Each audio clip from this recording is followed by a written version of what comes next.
Good morning, everyone. My name is Joshua Torrance. I'm the executive director here at the Bennington Museum. Again, I'm in one of my favorite spots in the museum here at the Church Gallery, where we'd love to be able to showcase our local history, our state history, and our national history. Today, joining me is our collections manager, Callie, and we have some really cool portraits to show you. Hello, Callie Rascusi, the collections manager here at the Bennington Museum, and I'm going to talk to you today about two portraits that I have been researching lately and that I really enjoy. So up here in the sky, we have Susan and Joshua Wales Monroe.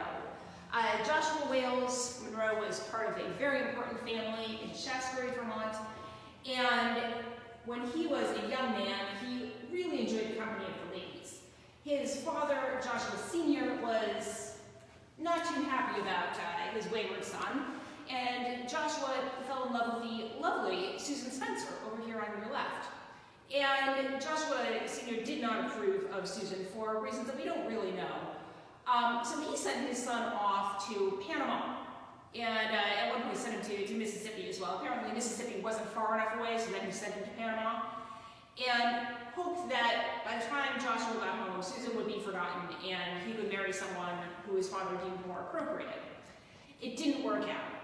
Joshua came home in 1837 determined to marry Susan anyway. He wrote letters to his friends, and his friends also warned him that, really, your father has your best interest in mind. If you're going to leave him as you're determined to do, at least quit a single man, don't be in haste to marry. Joshua did not take his friend's advice either. He married Susan later in 1837, and the couple had several children after that. The one in the painting is probably their second born child, Paul Hugh Monroe. Their first daughter died when she was only a few months old. The family lived in Shaftesbury for many years. At one point they moved out to the Midwest, and both had long and happy lives. Despite Joshua Sr.'s misgivings, they seem to have done quite well for themselves. Things did not work out so well for Joshua Sr. He unfortunately had some mental illness, and the family story is that he was so upset at his son's marrying against his will that he went and hung himself in the barn. He did in fact hang himself in the barn, but it was a few years after the wedding, and I don't think it was a direct connection. Although he certainly would have been deeply troubled by his son going against his will and challenging his authority as the patriarch of the family. Wow, what a fascinating story. And what I love about that story, not only is it a great story, but it also illustrates the idea that every object has a story. Everything in our collection can tell an interesting story that I think many people can relate to. In that particular story, we all can, at some point perhaps, have been in a relationship that maybe our family members wish we hadn't been in. And sometimes that works out really well. So thank you so much, Callie, for that great story. Thank you all for joining us for today's Tour at 10.